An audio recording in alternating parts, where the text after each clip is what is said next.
Hello and a very warm welcome to ABC World. It's the voice of Pan-Africanism with the news. I'm Biniam Getane. Do stay tuned. Here now the news in brief. Ethiopia's 547-seat parliament, its highest lawmaking body, today approved a motion to extend the state of emergency for additional 4 months by a vote of majority. Deliberating on the motion during its first special meeting of the third year of its tenure, the House approved the motion by a majority vote with 2 votes against and 3 abstentions. Addressing the lawmakers, the Minister of Justice, Gideon Timotheos, underlined that the state of emergency has spared the state of Amhara from descending into total chaos and destruction, noting that the region's security structure has been reorganized well and put into operation. He said peace and stability had significantly improved. However, the minister stressed the need to extend the state of emergency with the view to further solidify the existing peace in the region with a level that could never be reversed. Similarly, the House has also extended the State of Emergency Inquiry Board mandates, recalling that the state of emergency was imposed for 6 months following the outbreak of violence in Amhara region in early August 2023.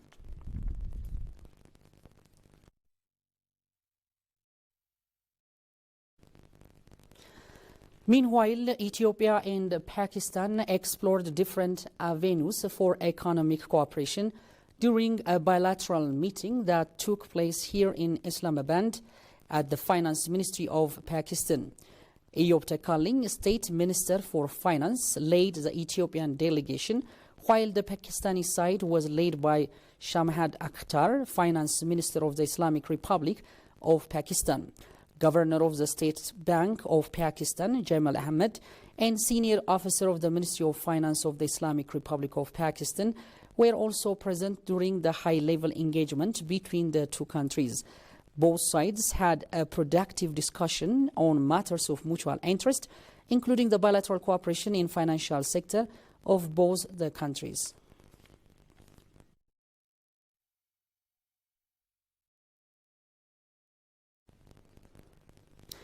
In other development, Green Clean Africa, GCA, a Pan-African annual environmental showcase catering a platform for organizations, businesses and government all over the world to share ideas, showcase environmental initiatives, innovative technologies and products around the environment. The GCA Environmental Show has hosted a fashion show that was inspired by recycling fabric in order to showcase how a simple but yet a noble act which can help tackle threats of climate change.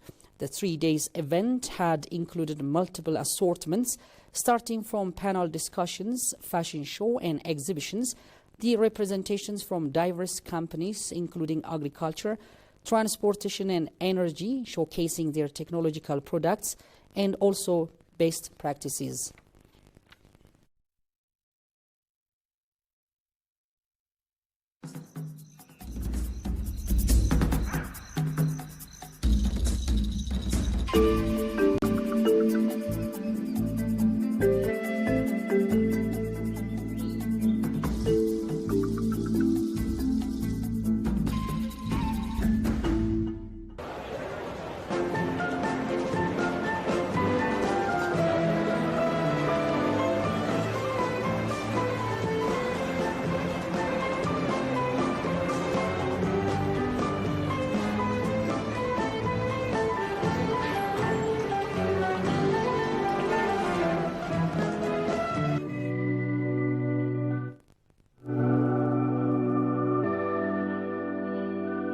So I'm now here by Biblioteca Alexandria, replacing what was once the greatest library in the world, the Great Library of Alexandria.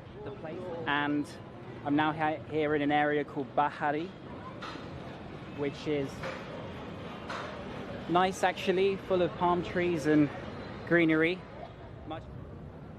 I'm now here inside the Citadel of Kate Bay, which is a must-visit really here in Alexandria, especially around this time. You're going to get great views of the city during golden hour. I've just been inside there the old fort, which was attacked by the British invading forces, and much of it was destroyed. What remains today.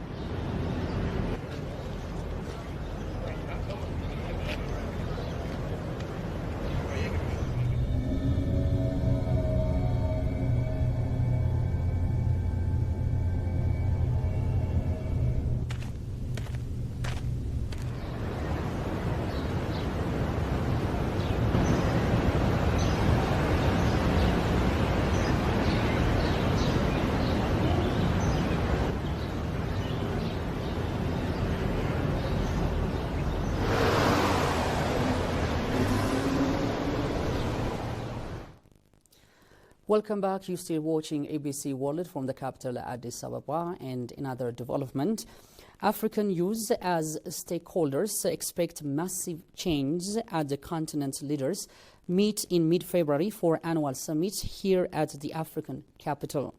Approached by ETV, some African youth indicated that they want the continent bloc to align its plans and strategies with their desires for meaningful engagement, representation, and the advancement of key priorities.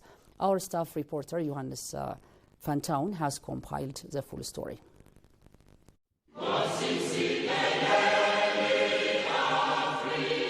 The 37th Annual Assembly of the African Union is going to happen while many African countries continue to grapple with political instability, regional tensions, and the impact of internal strife which hinder progress and socio-economic development. The challenges across Africa are complex and multifaceted, spanning various sectors including governance, economic development, health, infrastructure, and environmental sustainability. Speaking to ABC World, African youth originating from different nations expressed their expectation of the assembly of the continental body. If really they will have to convene and this meeting to be fruitful, I would like them to focus on the peace and harmony, on the actual silencing the gun. We had that motto before, silencing the gun, but when we start using it, the guns started blowing up everywhere, chaos everywhere in Africa. Enough is enough.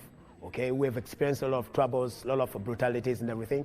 Okay, but it's time now to say that we are capable of solving our own problems. We hope they'll come up with good decisions, especially, no, for the youth, to bring development, to make the youth have work, have jobs, so that people can live in peace. No?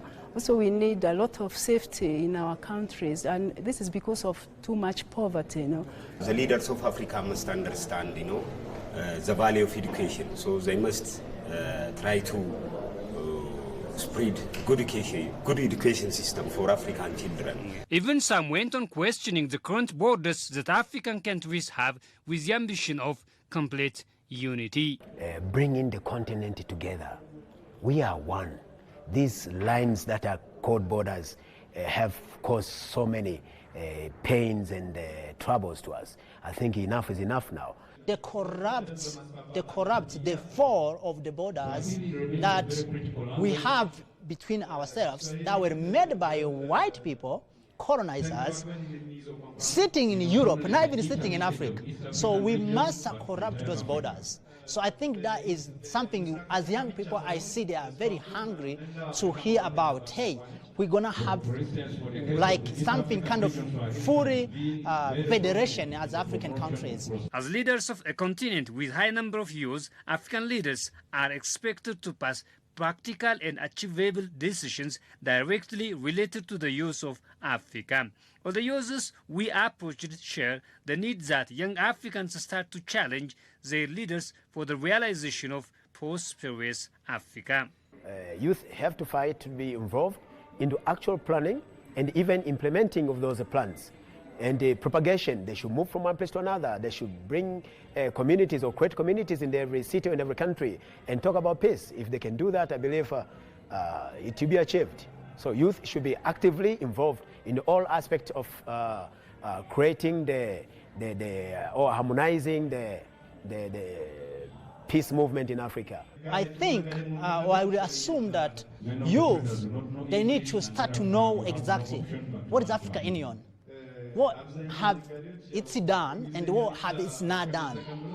In African Union Agenda 63, for instance, for year 2020, it's one of aspiration. I think it's aspiration number 4. I'm not sure.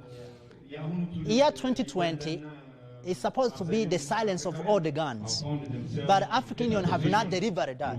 So I think you need to start to challenge such things, such behavior of saying things but not delivering. If we involve the youth in the decision making at home, in the schools, everywhere, then the youth will will be confident. African challenges are multifaceted and interconnected, requiring comprehensive strategies, international cooperation, and innovative solutions involving the private sector, civil society, and multilateral organizations to address them effectively.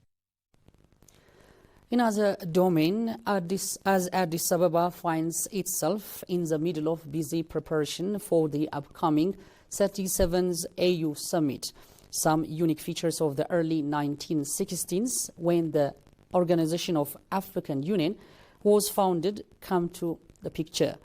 These features are telling evidence of how much Ethiopia committed itself to the African cause and the enhancement of Pan-Africanism. Emperor Haile Selassie used to enjoy the company of what was rather lavishly named Mekrea, a lion who accompanied him to the Bole International Airport as he welcomed a number of African leaders of the day. This lion was also awarded the coveted title of Captain. Jerusalem Beza takes us through the journey.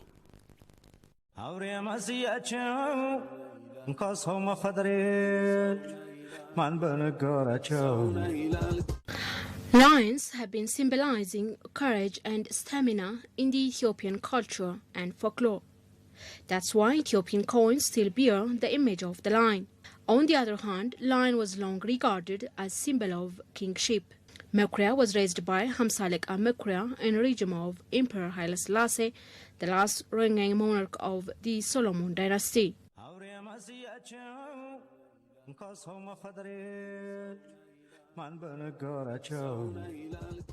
A member of the Ethiopian Imperial Guard who went by the name Gabriel Bebe raised the lion with his 8 children together at home. At the time, Mekrea was doted on by Ethiopians and would often come out with the emperor for major holidays. From the 1940s to the 1970s, there was a group of friendly lions tamed at the Ethiopian Airlines began welcoming passengers. Celebrities from Ethiopia and abroad had inspired to take pictures with the lion Mekrea.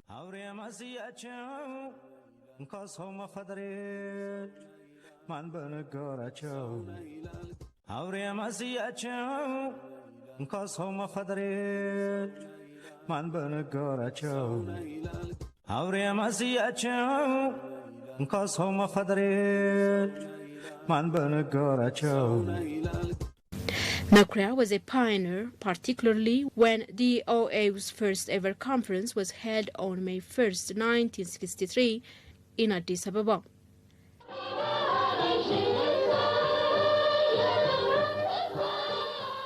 Mekrea strutted and passed proudly, receiving many African leaders, the then Ghanaian President Kwame Nkrumah being one of them.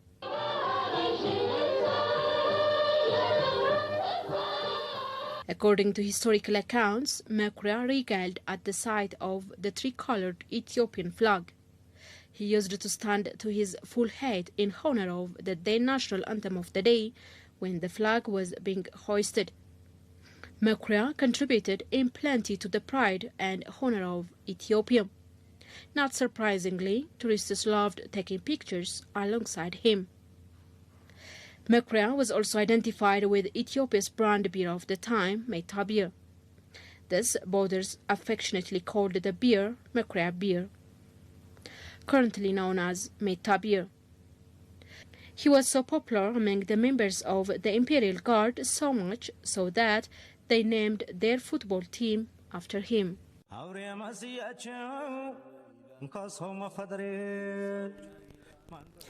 And now turning our attention to African top story. South Africa is gearing up for elections, and a noteworthy aspect is participation of thousands of convicted prisoners. About 100,000 convicted prisoners are expected to join more than 27 million South Africans at the voting booth when the country holds its much-anticipated election later this year. Goshu Meleso compiles African News. Thousands of convicted prisoners are expected to join more than 27 million South Africans at the voting booth when the country hosts its much-anticipated elections later this year. This follows a successful drive by the country's Independent Electoral Commission this week to register eligible inmates on the voters' roll. I've got a chance to do something of myself here in prison. Not to say I didn't have it outside, but here in prison it's much more better because we are focused now and you can see where we are going in life. So yeah, that's voting.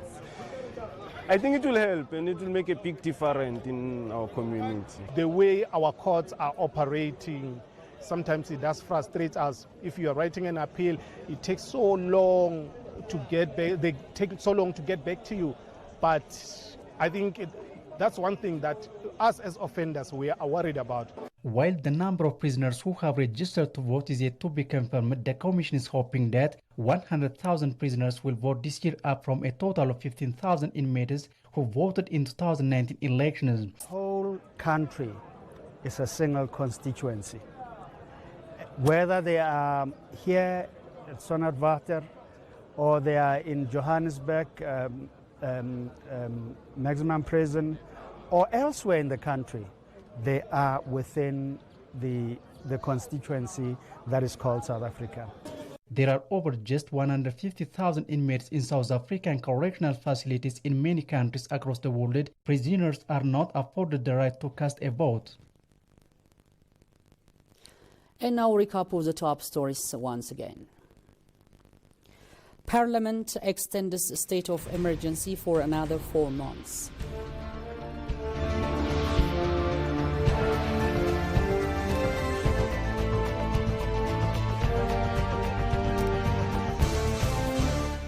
And inmates registered to vote in South Africa's upcoming elections. Well, you've been watching ABC World from the capital, Addis Ababa, Voice of Pan-Africanism. Thank you for watching us and enjoy the rest of the program. Goodbye for now.